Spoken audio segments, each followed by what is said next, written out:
Muy buenas tardes a todos y a todas. Muchas gracias a la presencia de rectores y vicerrectoras de nuestras universidades públicas nacionales, al gobernador de la provincia de Buenos Aires, a los intendentes que nos acompañan, legisladores, dirigentes sindicales, trabajadores y trabajadoras de la universidad, alumnos y alumnas, a los cuales siento compañeros realmente y compañeras. Algún día tendremos que hacer un stand-up, vos y yo. Me encantaría. Sí. Mira. Sí, cuando nos dediquemos a otra cosa vamos a hacer juntos un stand-up. Estoy segura que nos va a ir muy bien. Bueno, qué otra cosa que agradecer. Las palabras, la deferencia, el título honoris causa. Contarles también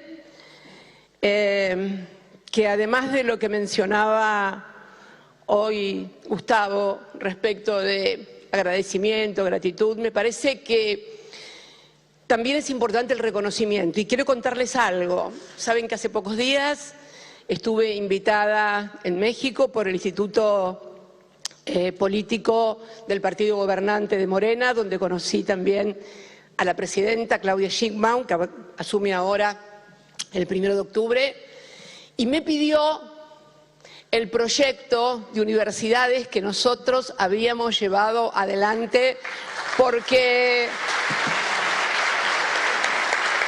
quieren llevarlo adelante también en México. La verdad que fue para mí un orgullo, ya se lo enviamos, ya lo enviamos, ¿no? Sí, ya se lo enviamos. Yo quiero también decirles a todos los que están aquí que como hija de la Universidad Pública Nacional y Gratuita, acá está la vicerrectora de mi querida Universidad de La Plata, ¿cómo es este tema de poder haber terminado nuestra gestión con que cada provincia contara con una universidad, pero que además en lugares como el AMBA, el conurbano bonaerense, o la provincia de Buenos Aires, porque también hay universidades en el interior, 18 millones de habitantes, el 40% de la población, pudieran contar también con universidades que permitieran ser a muchísimos, a la mayoría de los que egresan de estas universidades, primer universitario de la familia. Quienes estudiamos en las universidades ya más antiguas, yo lo cuento en mi libro Sinceramente, tal vez lo pudimos hacer porque tuvimos la suerte de nacer en la ciudad de La Plata, cerca de una universidad, cuando las universidades eran muy pocas y toda la gente del interior del país tenía que irse o a Córdoba o venir a Buenos Aires o a La Plata. Así fue como lo conocí a Néstor. No sé si mis padres hubieran tenido los recursos que tuvieron los padres de él para poder enviarlos, por ejemplo, de Santa Cruz a estudiar a La Plata. Lo cierto es que a mí la universidad me quedaba a 20 cuadras de mi casa. Entonces, otra realidad. Por eso cuando algunos o algunas, muy poquitos, mediocres, han criticado a las universidades del conurbano bonaerense o la creación de universidades, es porque realmente siempre han visto al país desde el helicóptero o por el espejo retrovisor y no han comprendido las realidades diversas y profundas que tiene nuestro país. Así que me siento muy honrada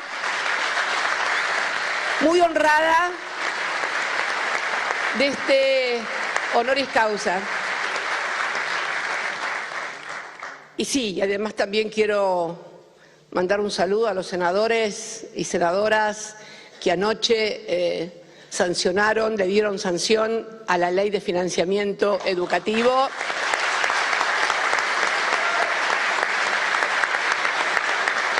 Y bueno, vamos a ingresar un poco en el motivo de la clase magistral que teníamos preparada para hoy, que en realidad es un poco reiterar ya conceptos. Yo vengo hace mucho tiempo hablando de la economía bimonetaria en la República Argentina, pero el primer documento de trabajo que elaboramos en febrero, el 14 de febrero, donde hablábamos de la Argentina en su tercera crisis de deuda, ahí explicábamos que esta caracterización que tenía el gobierno, que había ganado las elecciones, acerca de cuál era el principal problema que tenía la Argentina en materia de macroeconomía y que lo fincaba en el déficit fiscal y que eliminado el déficit fiscal, la emisión, todo se iba a solucionar mágicamente, bueno, ya lo sabíamos de mucho antes, porque lo sabemos no solamente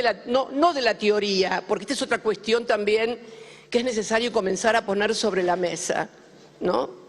La formación teórica requiere, cuando se gestiona la Argentina, conocimiento empírico de lo que es Argentina y de lo que es su realidad. Por eso creo que allá por febrero ya advertíamos que ese no era el problema, que el problema era la economía bimonetaria, la escasez de dólares y que cuando además la Argentina está endeudada en dólares, como está endeudada desde la gestión fundamentalmente del macrismo y el retorno del Fondo Monetario Internacional, todo esto se iba a agravar, independientemente de que no significa que uno tenga como bandera el déficit fiscal o piense que es lo mejor que le puede pasar a un país. No, no es lo mejor que le puede pasar a un país.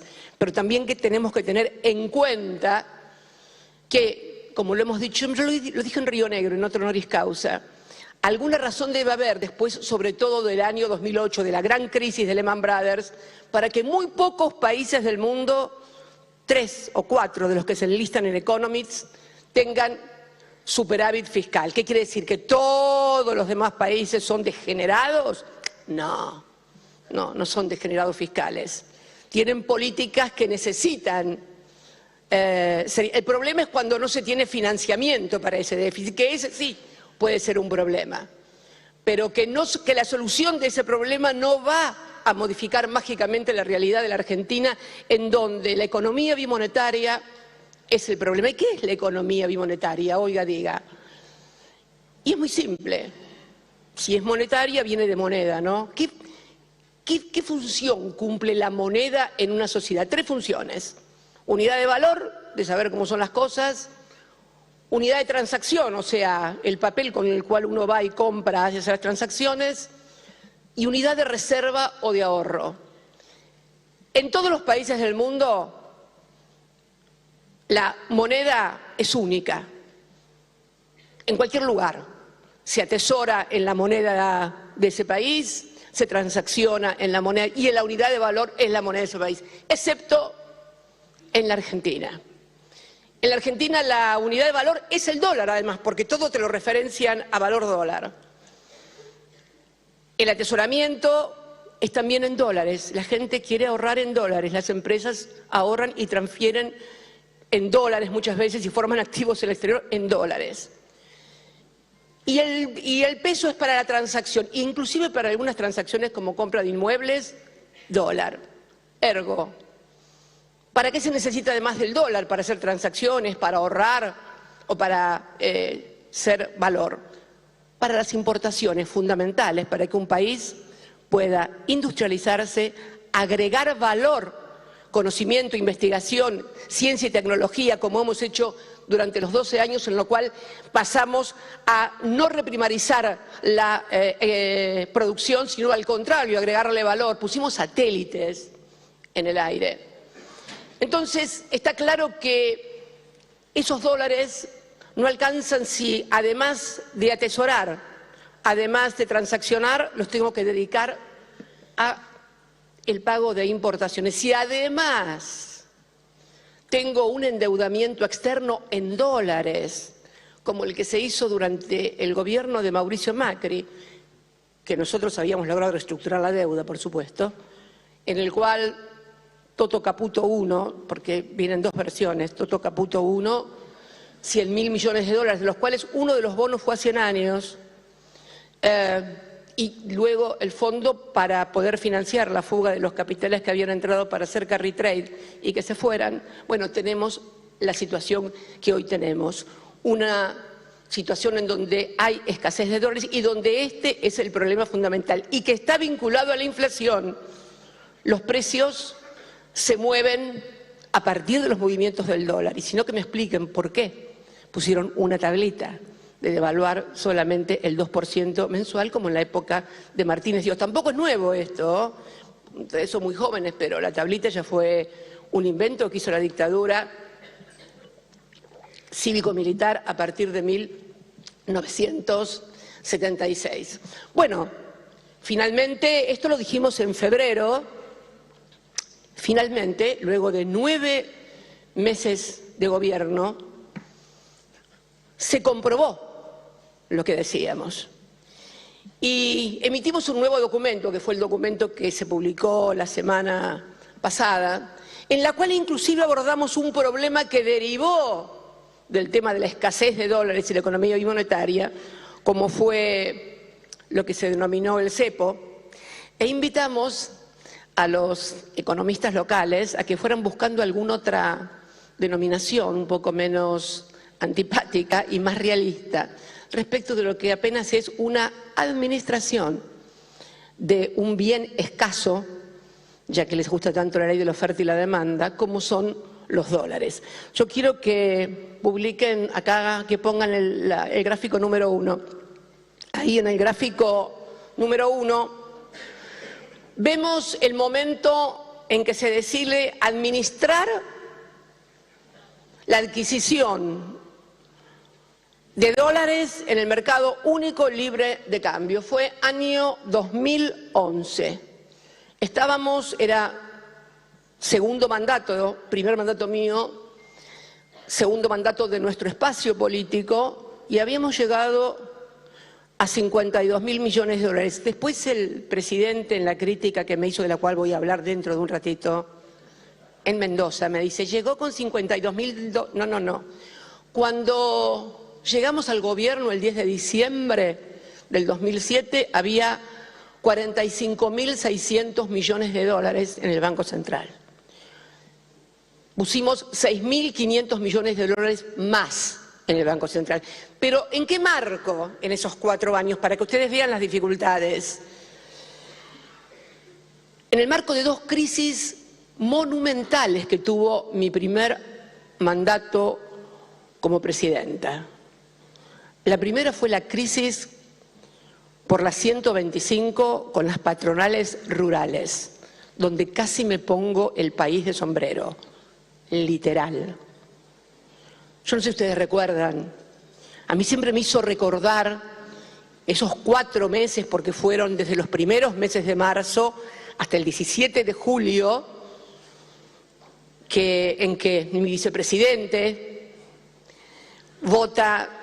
Después ustedes hablan de algunas vicepresidentas, Dios mío, yo una pinturita.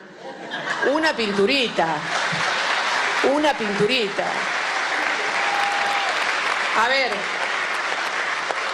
votó en contra, ¿se acuerdan aquella madrugada del 17 de julio, después de 4 meses de cortes de ruta? Volcaban los camiones porque había lockout patronal y camión que se atrevía a salir a la ruta con los granos lo daban vuelta. Yo lo comparo con las crisis de los cara pintadas a Alfonsín, con una diferencia. Fueron crisis en términos graves, gravísimas, pero en términos de tiempo fueron más cortas. Esta se prolongó durante 4 meses y fue una protesta francamente destituyente, no tengo ninguna duda. Vicepresidente, además, votando en contra. Esto también provocó desgajamientos en nuestros bloques parlamentarios. Fue una situación realmente grave que la superamos a partir de que tomé la decisión, pese a que no estaba obligada por la ley, de remitir al Congreso, al Parlamento, aquella resolución 125, con el resultado ya por todos conocido. Pero ¿cuál fue la segunda crisis? A los meses, yo creo que habían pasado 2, 3 meses, 3, 4 meses, septiembre, ya no tuvimos un problema en el país, tuvimos un problema en el mundo. Se cayó el mundo.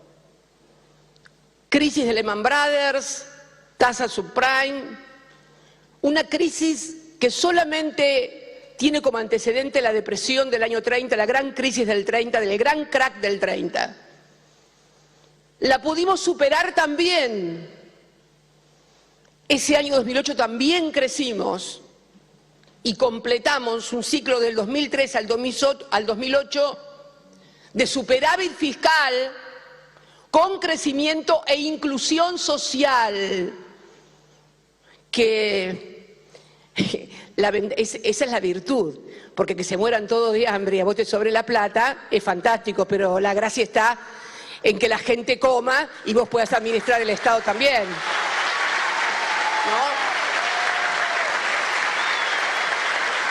Esto, así, no pagando deudas, ahogando a provincias, no haciendo obra pública, no comprando vacunas, no haciendo escuelas ni hospitales, así cualquiera. El tema es así, y habiendo reestructurado la deuda, como la reestructuró Néstor, y pagando al Fondo Monetario Internacional. Y pagando el corralito. Aquel corralito del 2001 lo pagaron los giles de los peronistas. Nosotros. El Bodén 12.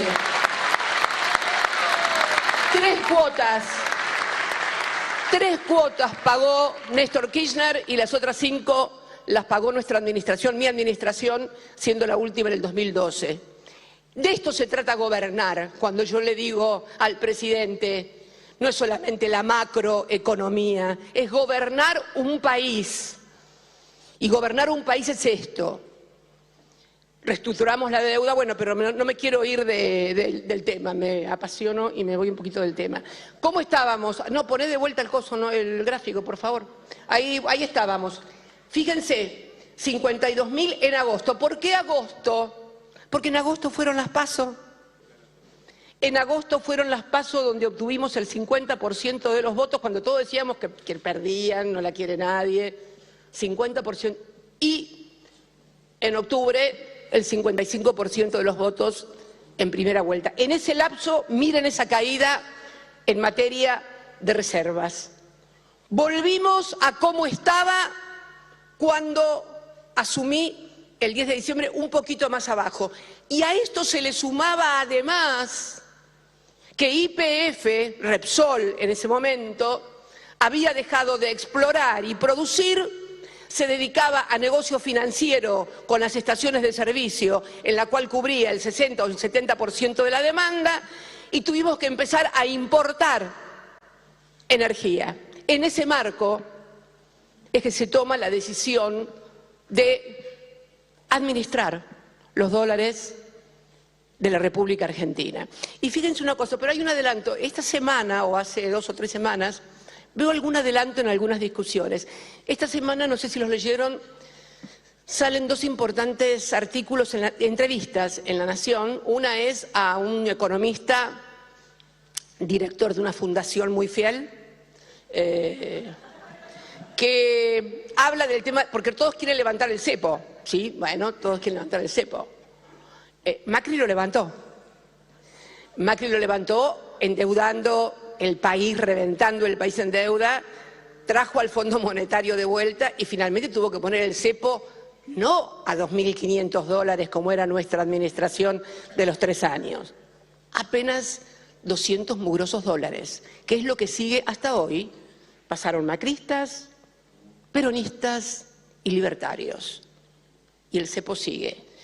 Decía este señor de la Fundación Fiel que en realidad deberíamos comenzar con el tema del levantamiento del cepo, a ver restricciones, a que hubiera restricciones en materia de atesoramiento de individuos y de empresas. Bueno, hola, ¿qué tal?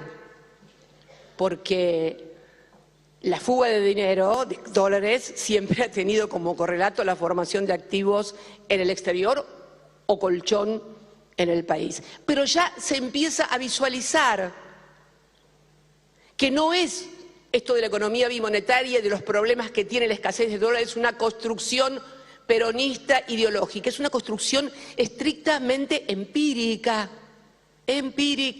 basada en la experiencia. Y después también hubo otro economista, en la semana también entrevistado por La Nación, de una consultora, que hablaba de capas, una suerte de cepo en capas, ¿no? Que fuera corriéndose, y mencionaba inclusive, a título de ejemplo creo que lo hizo, cuotificación de giros de compañías multinacionales al exterior, o sea, las compañías multinacionales que tienen que girar dólares al exterior. En fin, así estamos, pero la novedad más grande que trajo estos 9 meses que nació la criatura, y el padre se dio cuenta, nació la criatura y el padre se dio cuenta que las ideas que traía de los austríacos y de no sé quiénes más, chocaron con la pared de la Argentina. Lo sigue afirmando. Y entonces afirma que en realidad es una burrada de burrés total, pero sin embargo su ministro de Economía dice públicamente que no pueden devaluar, que es lo que pide el Fondo Monetario Internacional, porque si no, esto impactaría en los precios. ¿Cómo? ¿No era que la inflación era, como dice Milton Friedman, un fenómeno exclusivamente monetario? Mire, presidente, lárguelo a Friedman, largue la escuela austríaca, case el manual argentino y por favor,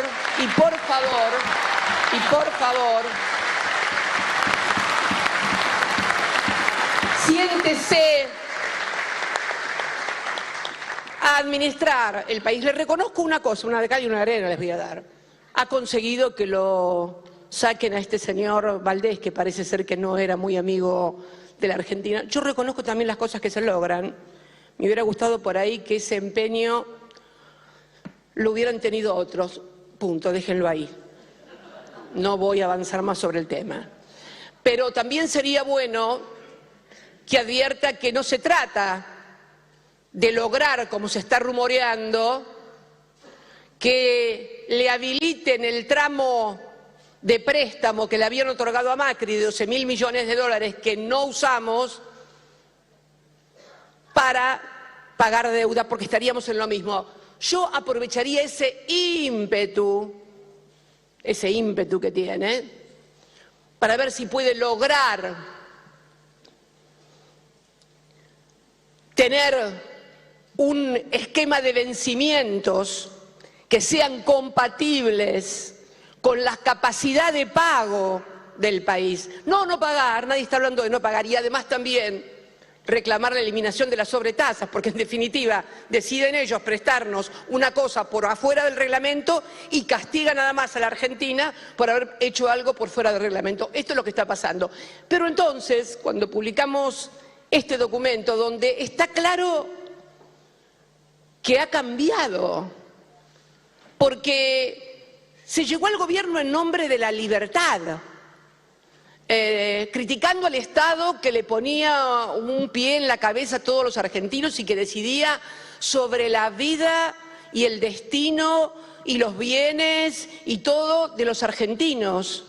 Y a 9 meses de los 4 precios fundamentales que tiene la economía, esto es el precio del dólar, tipo de cambio, el precio del dinero, tasa de interés de referencia del Banco Central, el precio del trabajo, que son los salarios, y el precio de los bienes y servicios, están totalmente intervenidos y controlados por el Poder Ejecutivo, porque también liberar precios y desregular es también tomar una decisión e intervenir en favor de determinados sectores de la economía. Entonces tenemos, por un lado,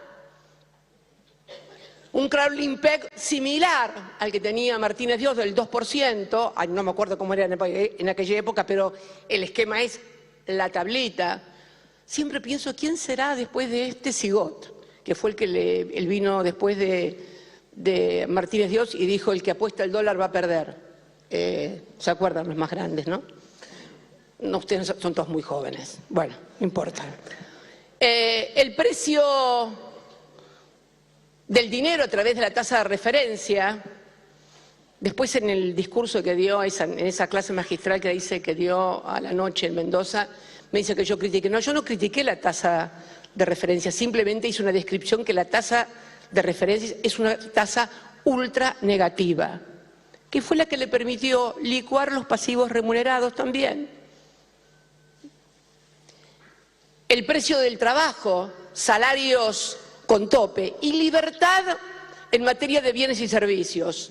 Todo esto en un esquema de ajuste fiscal a provincias, a universidades, a jubilados, que ha provocado una auténtica tragedia social. La vemos en nuestros jubilados, la vemos en el precio de los remedios, en que declaran de remedios libres que antes eran gratuitos entregados por el PAMI, en la falta de compra de vacunas, en salarios totalmente deprimidos, en pérdida del poder adquisitivo. Todo este combo y este manejo de los 4 precios de la economía nos han llevado a ser el país más caro en dólares de toda pero además en un universo donde todos los países de la región están creciendo y nosotros vamos para atrás. Este es el escenario que tiene hoy la República Argentina. Entonces el presidente se enojó mucho y entonces empezó a sacar tweets diciendo que, primero echándole la culpa a los que me rodean, dice a los asnos que la rodean. Bueno. No, sí, así, porque me atacó en tweets y demás, y finalmente me desafió que a la noche me iba a dar una clase en el Instituto de Mendoza, de El Hieral o el de Impuestos, no recuerdo cuál. Bueno, yo esa noche, obviamente, te imaginas, un viernes a la noche, tengo cosas que hacer como para escucharlo a Milei. Sí, pero...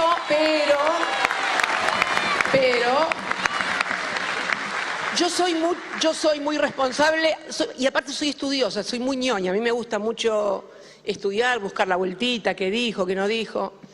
Así que el domingo por la tarde, mientras hacía actividad física, escuché su charla. Te voy a hablar de algunos gestos que tuvo en la charla esa también, ¿no? Sí, claro.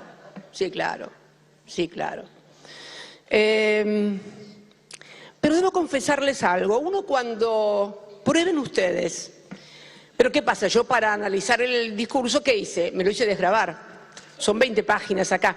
Prueben verlo, escucharlo y después leer lo que dice.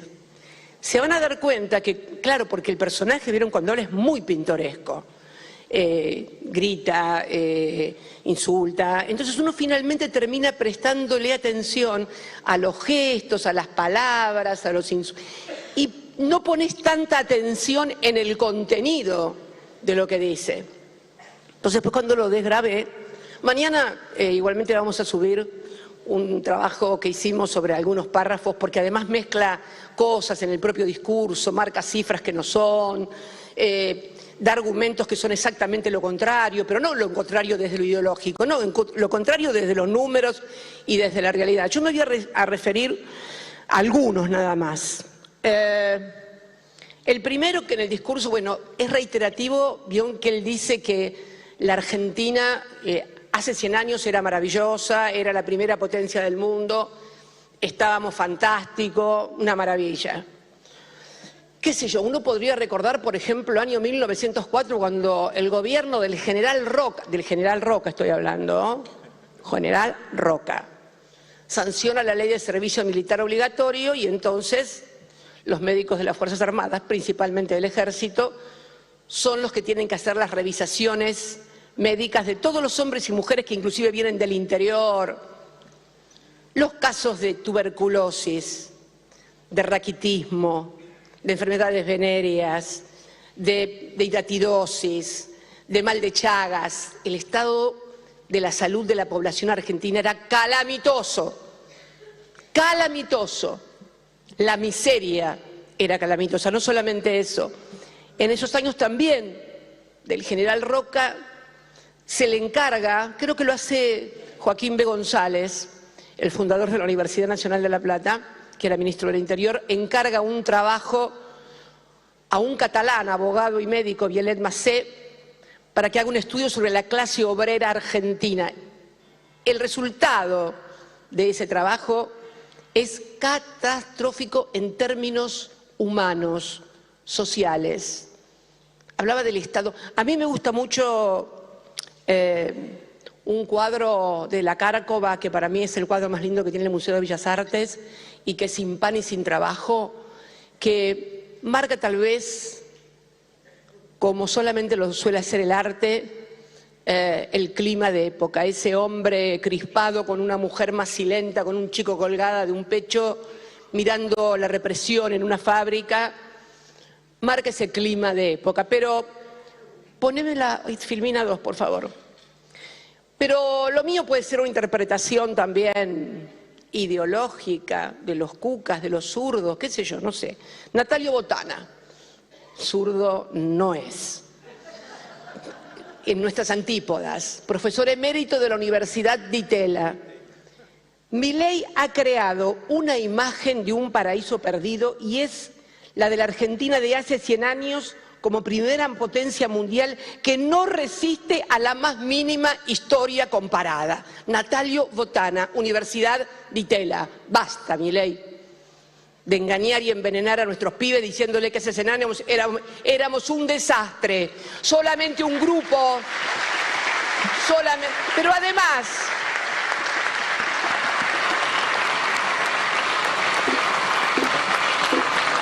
si estábamos tan bien, ¿por qué te crees que vino el peronismo, hermano?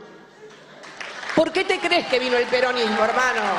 A ver si los gorilas en este país se avivan un poco alguna vez. No pasó en Estados Unidos, que finalmente tuvieron la suerte de que ganaran los industrialistas, los que querían un país de valor agregado, de obreros que tuvieran plata más tarde con Henry Ford para poder comprar los autos que Henry Ford hacía. No tuvimos esa suerte nosotros. Y ese modelo agroexportador que él levanta, que en realidad ya estaba finiquitado a fines del siglo XIX, y que Inglaterra, en el año 30, cuando convoca la Conferencia Imperial de Ottawa, le pone el certificado de defunción cuando decide que todos los productos de sus territorios que estaban iban a tener un tratamiento y precio privilegiado frente a lo de los argentinos, lo que culmina finalmente en ese pacto de entregas que se llama sobre las carnes argentinas, denunciado por Lisandro de la Torre, un gran patriota, el pacto Roca-Russman. Así que estos solamente saben cómo siento a veces estas cosas, como un fracaso de la educación argentina. Yo siento que si la educación argentina hubiera podido llegar a todos los rincones, en historia, en formación, estas cosas no nos estarían pasando.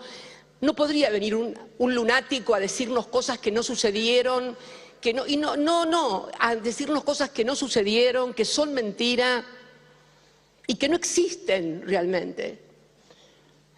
Hablando de números también, bueno, y esto es muy importante, él dice en una parte, cuando empieza, hace un cálculo, porque vieron que suma, multiplica, llega a la inflación de 17.000%, pero hay una cosa muy curiosa, porque él, para invalidar el modelo de sustitución de importaciones industrialista, dice que, y del Banco Central, dice que a partir del Banco Central la inflación por año promedio hasta la actualidad fue del 240%. Y sigue hablando, poneme por favor la filmina número 3. Miren, ahí está la inflación acumulada anual del 43, no la hicimos del 35, que es cuando se funda el Banco Central, hasta la actualidad. Ustedes ven lo que es el promedio del 43 al 76 es del 38,7% anual. En la dictadura militar, cívico-militar de 1976 a 1983 es 179,4%. Entre el 84 y el 91, con las dos hiperinflaciones de Alfonsín, más la de Menem, la primera de Menem antes de la convertibilidad, ese periodo fue de 844%. Pero lo importante de ese gráfico es demostrar dónde estalla verdaderamente el problema de la Argentina, dónde la montaña de la inflación sube. Es en el periodo de la dictadura cívico-militar, donde se instala en el país un modelo de acumulación, un patrón de acumulación absolutamente diferente al que teníamos hasta ese momento, porque se instala un patrón de acumulación de valorización financiera que no se dio solamente en la Argentina, bueno es decirlo también, se dio en el mundo, pero que en la Argentina, como siempre, es la hipérbole. Siempre es la hipérbole. lo que en otras partes acá es exponencial. Y ahí está claro que en realidad, y es más, si ustedes ven en el año 52, cuando Perón tiene el problema de la sequía, que hace un plan de ajuste y la baja la inflación, tenemos que lo más altito también se da en el 58 y en el 59, donde el gobierno del desarrollismo de Arturo Frondizi. Esta es la verdad de la milanesa.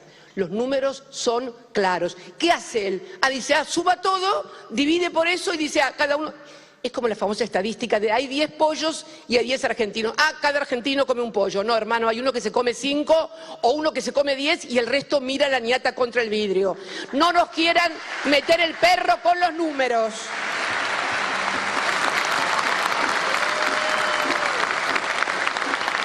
Después, hay muchas partes, pero yo quiero solamente 2 o 3 partes del discurso. Después se dedica a los números de los 19.000, pero después pasa a su caballito de batalla, a decir, señora, no se aburra, me dice, la inflación es un fenómeno exclusivamente monetario, y empieza ahí a hablar y mezcla, bueno, por supuesto, le da Keynes, con la tasa, porque mete todo después, mete la teoría del valor objetivo, la teoría del valor subjetivo, empieza a hacer un cálculo de los panes que el panadero le querría pagar por un eventual discurso de él. Es más, menciona en una parte, porque pasa a la historia del dinero, de cómo se desarrolla el dinero, hay un párrafo entero dedicado al zorro de Guy Williams.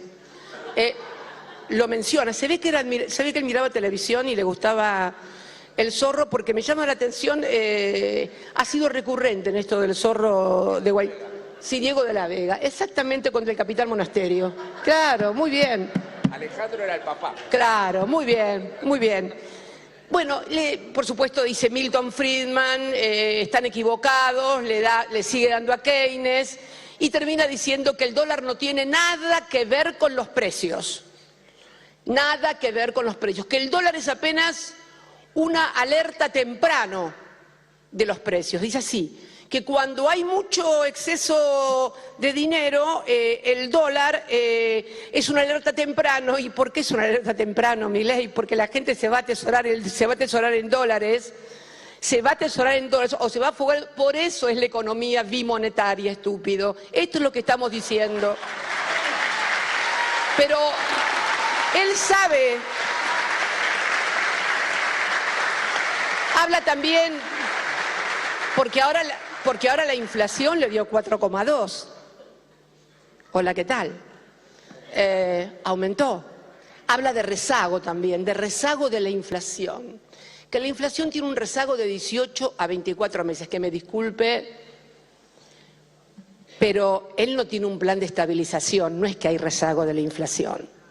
Porque cuando se instaló el Austral como plan de estabilización, la inflación venía viajando, como él dice, venía viajando al 28-30% mensual.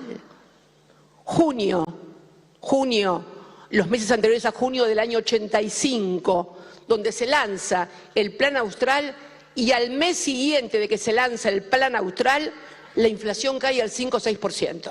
¿De qué rezago me estás hablando? Y duró hasta que finalmente fracasó. Fracasó el plan de estabilización, que fue lo que pasó también con la convertibilidad, ¿no? Bueno, después sigue hablando, pero hay una cosa maravillosa que en un momento dado también nos critica del documento que publicamos la semana pasada, el tema de la deuda. ¿Y para qué, cómo y qué, desde cuándo tenemos que tener dólares en el Banco Central para pagar la deuda? ¿No? Mira vos, y ahí hace un giro y dice, pero yo no tengo nada que ver con la deuda. ¿De dónde salió la deuda? Y nos quiere echar la culpa a nosotros. ¿Nació de un repollo? No, señor, no nació de un repollo, y usted lo sabe. Poneme el audio, por favor, de Milei. Dale, el video.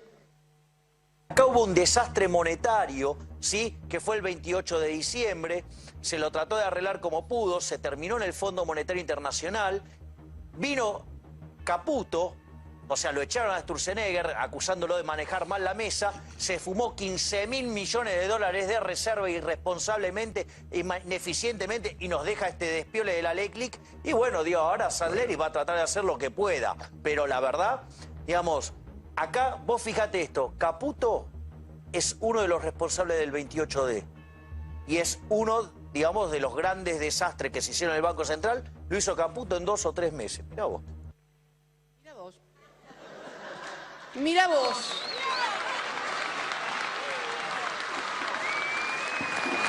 Decía, me acuerdo, con los mismos de siempre no puedes tener algo diferente. Bueno, pero parece ser que ahora Caputo ha pasado a ser el mejor ministro de la historia. El oro, bueno, ya lo vas a ver tal vez en algún repo que nos den para poder enchufar en reservas y salir de reservas negativas, pese a que siguen diciendo de que el dólar no es el problema. Bien, pero yo quiero entrar en un tema especial porque él, y esto sí es muy especial, él en el discurso habla y dice, pero también predijeron que íbamos a tener una catástrofe social. Catástrofe que no la tuvimos. ¿Por qué?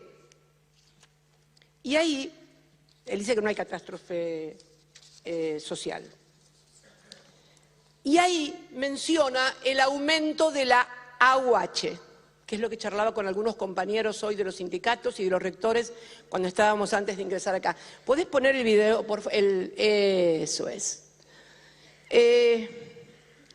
Hoy, primero vamos a dar una explicación muy clara de cómo pensamos, porque una de las causas por las cuales me dieron honoris causa fue por la AUH.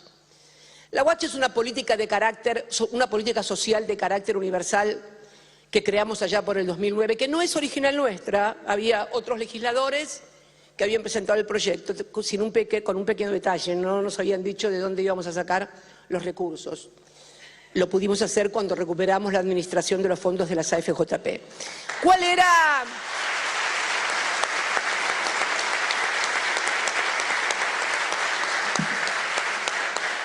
¿Cuál era la ventaja y por qué pensamos en este modelo? Déjala, no la saques, por favor. Porque era necesario crear una política universal, social, que no colisionara con la política de empleo. ¿Qué quiere decir esto? Que la persona que fuera titular de la política social, si pasaba, porque estaba en el mercado de la informalidad o estaba desocupado, esa ayuda no le sirviera de óbice para tener que pasar al mercado formal, como nos pasó, y que todos se quejaban de que por ahí no podían encontrar a un trabajador porque con los planes sociales nadie quería pasar a ser trabajador registrado porque se pagaba poco y perdían lo que tenían. Entonces, ¿cuál era la gran ventaja de esa AUH? Y fue así, yo digo que muy calificada y muy bien calificada en todo el mundo. No colisionaba con la política de empleo, iba apareada. O sea, si una persona que cobraba AUH pasaba al mundo registrado, seguía cobrando la misma suma bajo la forma de asignación familiar que también paga la ANSES. Pese a eso, los libertarios nos decían, planeros, y no por los planes sociales que no teníamos, porque dejamos con muy pocos planes sociales, 250.000. Los cucas son todos planeros. Es más, alguien dijo, la AUH se va por la canaleta de la droga hace unos cuantos años, si mal no recuerdo. O sea, también objetaban la AUH pese a ser una política absolutamente inclusiva y absolutamente complementaria de la política de empleo. ¿Qué fue lo primero que hicieron? Porque fíjense que ellos sabían dónde iban a pegar y lo que estaban haciendo. Desengancharon la AUH ponerlo de vuelta, de la asignación familiar.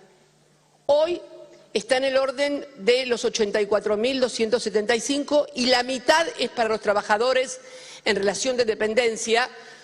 Me refiero a aquellos que van del primer tramo, que son 658.000 pesos, a 958.000, que son los que cobran. También hay más o menos 800.000 trabajadores en ese tramo. Después va disminuyendo la asignación.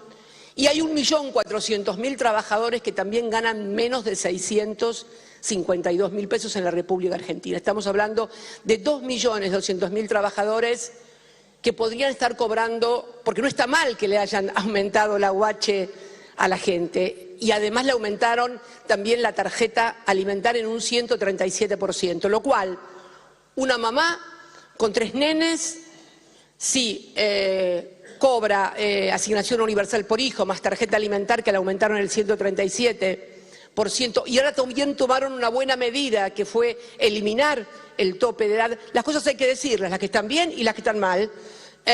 Y además, si tiene un potencial trabajo que quedó congelado en 80.000 pesos, no son muchos porque quedó creo que 1.200.000, 1.300.000 personas, está teniendo en mano, sin salir de su casa, 450.000, 440.000 pesos, que evidentemente tampoco alcanza, pero que es mejor absolutamente que nada. Pero ¿qué pasó con los trabajadores en relación de dependencia? Los que decían que nosotros éramos planeros y que perjudicábamos a los trabajadores en dependencia. ¿Cuál es la tarea que tiene la CGT ahora para mí? Pedir inmediatamente y exigir que los trabajadores en relación de dependencia del primer tramo cobren también igualmente que los trabajadores informales de la UH. Esta es la primera tarea. Esta es la primera tarea. Mi ley dice, cubren, fíjense ustedes que tuvo una variación del 308% para el sector informal, 308%, en términos reales 102%, mientras que los trabajadores en relación de dependencia, tengamos en cuenta que un trabajador en relación de dependencia tiene que salir de su casa, viajar, tomar micro, etcétera, etcétera, etcétera. Bien.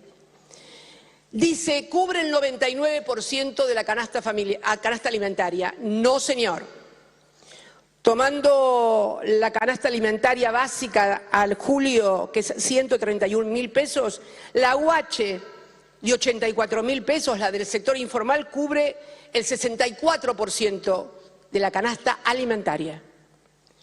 Y para el trabajador en relación de dependencia, solamente el 32%.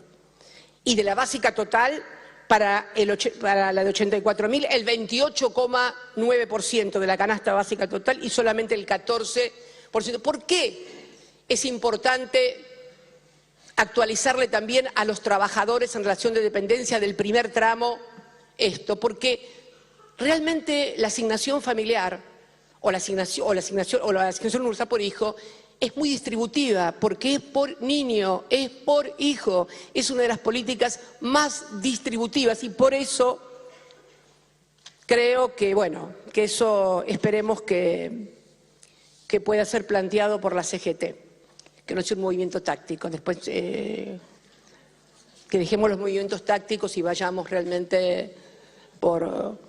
¿Y por qué digo esto de la CGT?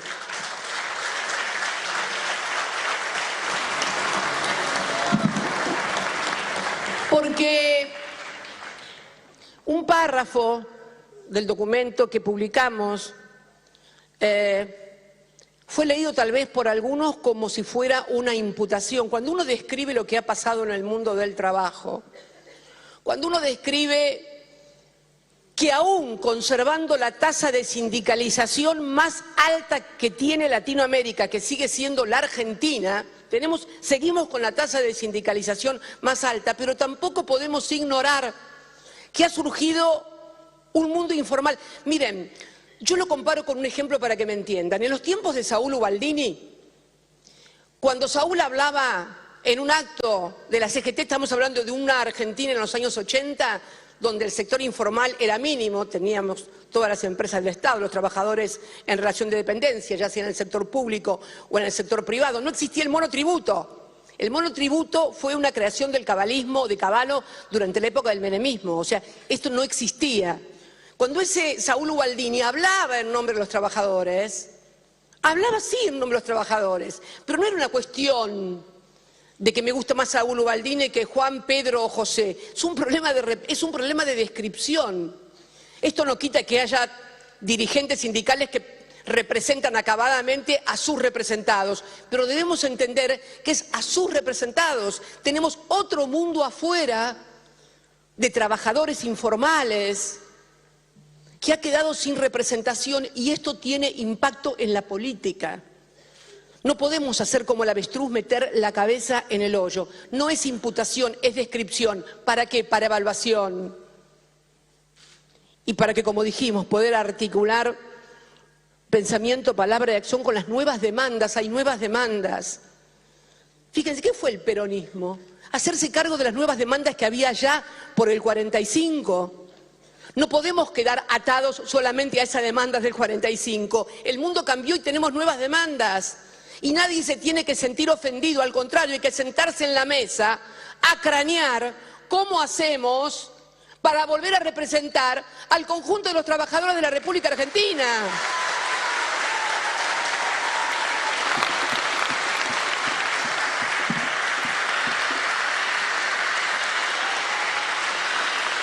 Pero, siguiendo con el discurso, la clase magistral que me diera de allá de Mendoza el presidente, yo quiero ir a la última, quédense tranquilos, es la última hojita, pero en la última hojita se descubren todas las intenciones. Fíjense. Y también las irrealidades. En un momento dado, dice, es decir, uno avanza por objetivos al punto tal que estos logros dependen de las decisiones de los individuos, por lo tanto, es endógeno. Acuérdense de esta palabra, endógena. Es decir, cuando, digamos, vio que él repite, bueno, sea, digamos, cuando pudimos, y dice, escúchenme la frase que dice, pudimos terminar con los pasivos remunerados. ¿Cuándo terminaste con los pasivos remunerados? Los pasivos remunerados, que eran los que tenía el Banco Central, el famoso déficit cuasi fiscal, no terminó nada. Es cierto que los licuó en gran parte con la tasa de referencia de interés negativo, pero están. ¿Qué hizo? Los pasó del central al tesoro. ¿Qué significa? Que los depósitos en los bancos perdieron la garantía privilegiada, que significa tener como acreedor al Banco Central, y pasaron a tener una garantía quirografaria, los abogados me van a entender, lisa, llana, común, que es la del tesoro, un tesoro que está totalmente endeudado. Entonces él dice, limpiamos, y esto tiene que ver con lo que viene después, limpiamos el balance del Banco Central. Claro, se lo mandaste todo al tesoro, a no ser que él tenga en la cabeza en algún momento que eso no se pague y que hablar con el sistema financiero. Descarto que no debe ser así. Bien, y sigue, y entonces, pero inmediatamente que dice que se eliminó los pasivos, pasa a hablar de que quiere buscar la inflación cero y cómo lo va a lograr. Y alguien dice, esto es importante, la economía ha empezado a crecer. Eso lo dice. Primero, vean esto porque es muy importante, la actividad económica, pese a lo que les decían, se está recuperando y se está recuperando de manera muy interesante. Y esto naturalmente conlleva a un aumento de la demanda de dinero. Y eso ahí empieza a explicar que los empresarios, todo esto era en un auditorio de empresarios, no acá como en una universidad, no. Esto era un auditorio, exacto, un auditorio de empresarios. Bien, entonces él dice, ¿qué pasa? Como está creciendo la economía, los empresarios van a empezar a demandar working capital, capital de trabajo. Habla porque pone ejemplos, dice frases enrevesadas en el medio para que todo el mundo piensa que sabe un montón. Y surte, no. Surte efecto, ojo, surte efecto. Antes de venir para acá, estaba mirando estaba mirando C5N, ¿viste que andan todos entrevistando en la calle? ¿Qué opina? Y había una que opinaba a favor y dijo, porque es loco pero sabe. Pero está el registro de la televisión. Pobre mujer cuando se entere que además no sabe. Pobre mujer cuando se entere que además no sabe. Pero ha creado una imagen de gente que sabe, de omnipotencia de saberes, y bueno, hazte la imagen y échate a dormir, decían, ¿no? Hazte la fama y échate a dormir. Era, así dicen, son sabios los refranes. Y sigue, Entonces dice, ¿qué pasa cuando los empresarios empiecen a pedir working capital, capital de trabajo? Van a empezar a desarmar las posiciones los bancos de los pasivos remunerados porque van a tener que darle caja a los empresarios producto de la actividad económica. Bien, y yo voy a seguir sin emitir. Pero entonces dice, ¿cuál es el gran riesgo? Nosotros hemos dejado constante la oferta de dinero y la demanda de dinero está creciendo. Obviamente van a tener menos inflación. Bien, por la teoría monetarista de la inflación. Y a continuación dice, una vez que llegamos a ese punto, y esto es impresionante, porque se dan cuenta, él se va contestando él mismo, dice, ¿cuál es ahora el problema? Que la base monetaria coincidió con la amplia. Entonces, ¿qué puede pasar? Dice, la demanda de dinero puede seguir creciendo y la oferta de pesos no crece más, correcto, no vas a emitir emisión cero. En ese caso, el riesgo, ¿cuál es? Y dice, el riesgo es que haya deflación. La gente dice, ¿deflación? Bueno, si no habrá inflación, qué bueno. Yo les recuerdo a todos que en el año 1999, 2000 y 2001 en la Argentina hubo deflación. Es más, en los meses anteriores, 95, 96, la inflación estaba en el 0,7, 0,6 y fue bajando, bajando, bajando, bajando hasta que vino la deflación. Y después vino el 2001. Y el problema radica, y ahí escuchen esto, ante empresarios. ¿Cuál es el problema cuando viene la deflación? Dice. Bueno, dice, ahí el problema radica en que los mercados no ajustan a la misma velocidad, lo cual es cierto. El mercado financiero ajusta mucho más rápido que el mercado de la economía real. Entonces dice, es más rápido, los financieros es más rápido en el mercado. Y entonces, ¿qué puede ser?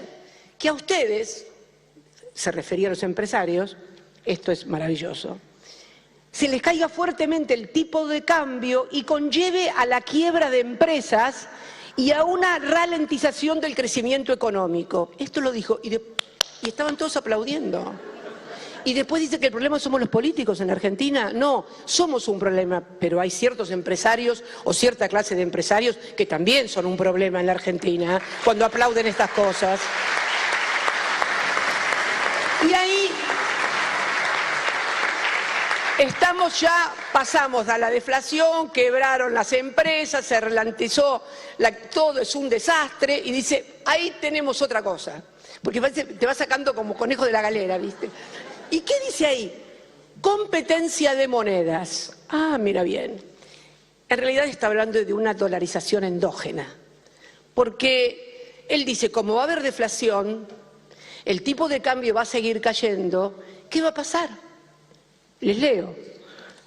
La monetización de la economía la van a hacer los individuos, como siempre, y la van a hacer metiendo dólares y haciendo transacciones en dólares. ¿Qué sueña?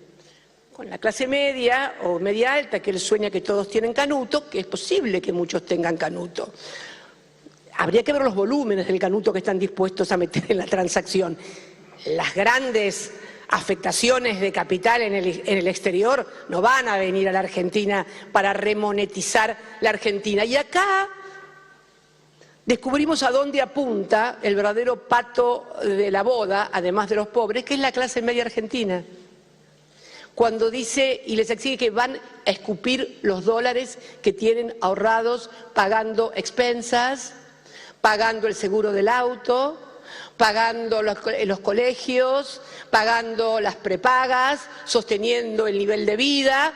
Entonces, él sueña con una monetización, como no consiguió los dólares para la dolarización que había prometido, ya no dice dolarización, sino competencia de monedas.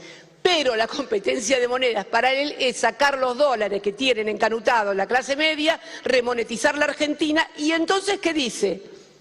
Sigue. Y en un momento la cantidad de dólares va a ser tan más grande que la cantidad de pesos que vamos a poder cerrar el Banco Central. Y así se va a terminar de por vida con el cárcel de la inflación argentina. Muchísimas gracias. Termina y se va. Y todos quedan aplaudiendo. Y todos quedan aplaudiendo. O sea, realmente, en fin, yo creo que en el fondo muchas de estas cosas yo creo que él ya ni las cree. Yo creo que ha advertido que el problema que tiene es la escasez de dólares, por eso despotrinca contra Valdés, exige que el Fondo Monetario le preste un auxilio, es lo que pienso. Y creo que va a ser otro show, porque todos son show, como el que va a ser el domingo en la Cámara de Diputados. Lo que sí me gustaría pedirle al presidente, que después de verlo cuando dio el discurso, que yo respeto su elección de vida, porque no todos, yo respeto el modo de vida que cada uno ha elegido, ¿no? No tener familia, no tener hijos, no tener nietos. La mayoría de todos nosotros hemos elegido hijos, nietos, y ver a un presidente recurrir todo el tiempo a les vamos a dejar como mandriles, compren vaselina, niños envaselinados, un gesto que no se sabe si es de onanismo o fálico que hizo ese viernes en Mendoza. La palabra de un presidente es muy importante y los niños, no los grandes, yo tengo hijos grandes, ya no se van a horrorizar ni nada, pero los niños prestan atención a esas cosas. Y vivimos en un país donde hay un niño que ha desaparecido hace 90 días y se presume que se lo han llevado para tráfico sexual. Y tenemos un diputado que lo acaban de sacar de la legislatura por abuso infantil, material de abuso infantil. Y otro legislador también en Corrientes, detenido también por lo mismo. No pueden ser palabras que un presidente pronuncie. Las palabras de un presidente no pueden contener violencia, violencia simbólica o explícita. La palabra de un presidente, la palabra de un presidente tiene que ser sanadora, no violenta. Pero bueno, ¿qué hacer frente a todo esto? Es la pregunta, ¿no? Bueno, me parece que algo como lo que se hizo ayer, por ejemplo, a la noche, donde de distintos partidos políticos votaron en el Senado el financiamiento educativo, se obtuvo con 56 votos, muy holgadamente, de los 48 votos que son los 2/3. La semana pasada, el sábado, sin ir más lejos, estudiantes recuperaron importantes centros de estudiantes de la UBA por primera vez.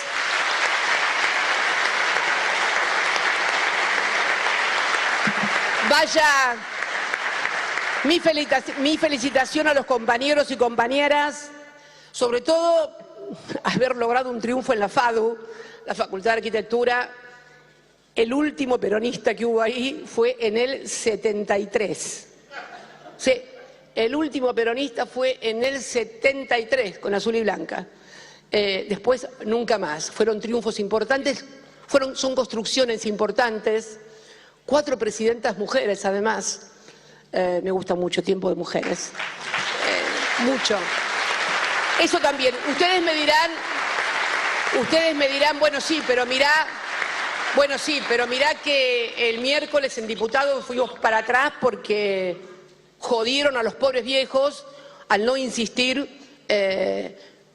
Bueno, la política y la historia no es una línea recta que siempre va para adelante. Hay marchas, contramarchas, pero lo importante es estar en marcha. Y creo además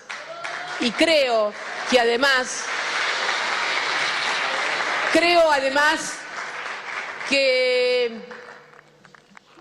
también, pese a que tuvo un triunfo, yo digo que es un triunfo pírrico, a Néstor le gustaba mucho esa frase, no sé si te acordás, Oscar, Néstor siempre decía triunfo pírrico, decía pírrico.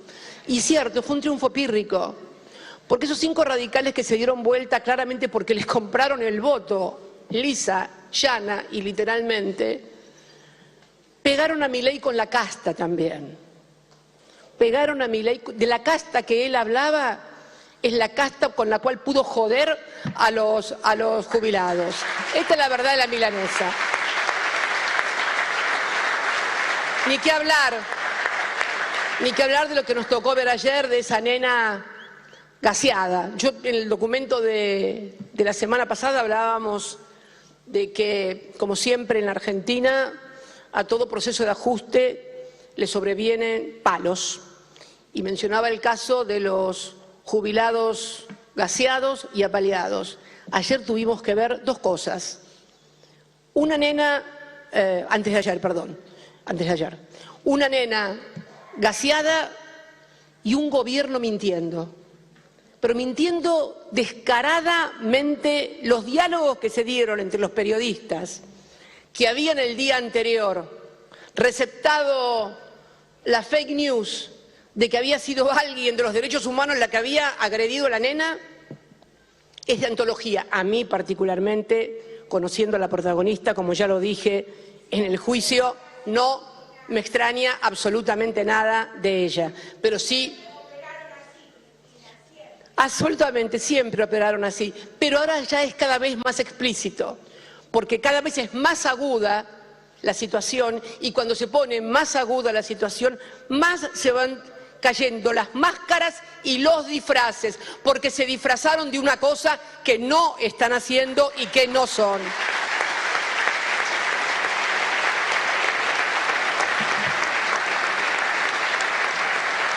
Finalmente, creo que, y para terminar, creo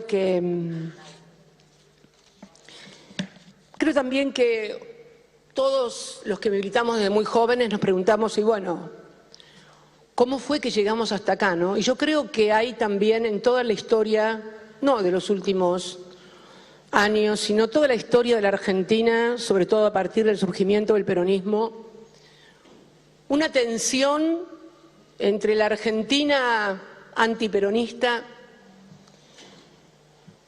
y nosotros, que podemos ser los peronistas, los kirchneristas, ponerle el nombre que vos quieras, que ha sido muy fuerte y que por momentos parece irresolvible, sobre todo porque los otros, los que son antiperonistas, sueñan con que desaparezcamos los peronistas, o sea, que no haya más peronistas, que no haya... Lo ves en las cosas que dicen, ¿no? Que escriben. Nosotros jamás escribimos exterminar al otro. Competir, sí. Ir a elecciones, sí.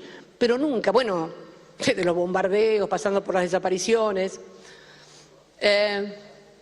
Ahora yo creo que, ¿saben qué? Tenemos que estar, y tenemos que darnos toda una tarea, no solamente de modificar el sentido común de las cosas, a partir de discutir con datos, con realidades, con conocimiento de la historia, sino también hacer un intento para convencer, no que se hagan peronistas, sino para que comiencen a aceptar al otro, que es el problema que tenemos, la no aceptación del otro, que no es nuestro solamente, ¿eh? Acá es en la política, en otras partes es la religión, en Medio Oriente es... los que sueñan que desaparezcan los palestinos que sueñan que desaparezcan los israelíes que sueñan que desaparezcan los iraníes. Bueno, miren, le tengo a todos los que quieren que desaparezca algo una mala noticia. No va a desaparecer ninguno. Esto lo aprendí y fue una experiencia, y con esto quiero terminar, en la ciudad de Praga, una ciudad maravillosa, donde estábamos visitando la sinagoga en la cual Borges se inspiró para escribir el Golem. Y al lado, en pleno corazón de Praga, hay un cementerio viejo, muy viejo, 700 años, un cementerio judío. Es un cementerio que tiene árboles muy altos, frondosos, viejos, y las lápidas están todas destruidas, tiradas, dadas vueltas. Muy viejo. Bueno, ese cementerio fue preservado bajo las órdenes de Hitler, porque quería que fuera el único testimonio del paso de los judíos por la tierra. Aprendamos a partir de esto, primero a respetar al otro, a entenderlo y a saber que de eso depende que podamos construir un país mejor o tengamos un país fallido. Muchas gracias y muy buenas tardes a todos y a todas.